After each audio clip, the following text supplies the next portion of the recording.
Hello guys, ayan, i-flex ko yung aking data cable. Ayan siya. Bavin po ang kanyang brand. Yes. Bavin fast charging data cable 18 watts with 1 meter length for iPhone, micro, for Android ba? For Type-C, smartphone electronics. Yes. Ayan siya guys. Ito yung Type-C. Ito naman yung para sa Android. Test natin. Yun yung Type-C. Mahaba to siya, 1 meter.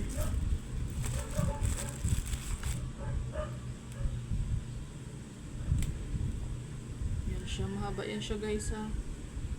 Yan. Tapos ito naman yung Android.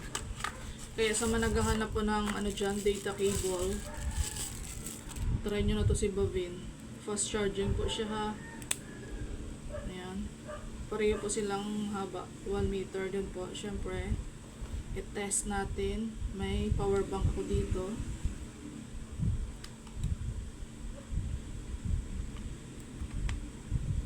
Yes.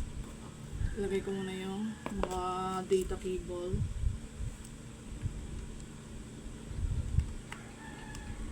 Ayan siya. Tapos,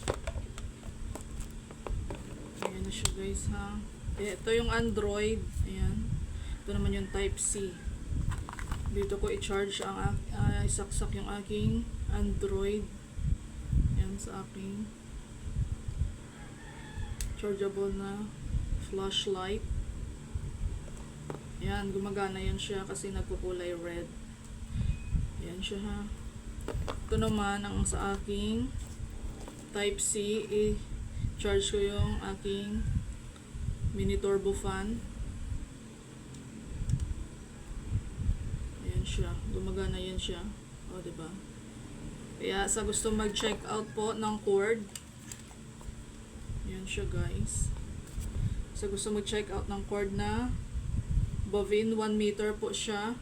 Pwede siya sa, meron silang for iPhone, micro, tsaka Type-C. Ayan. Diba working?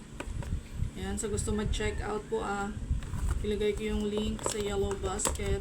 Ayan po siya, Bavin. Check out na. Thank you, thank you.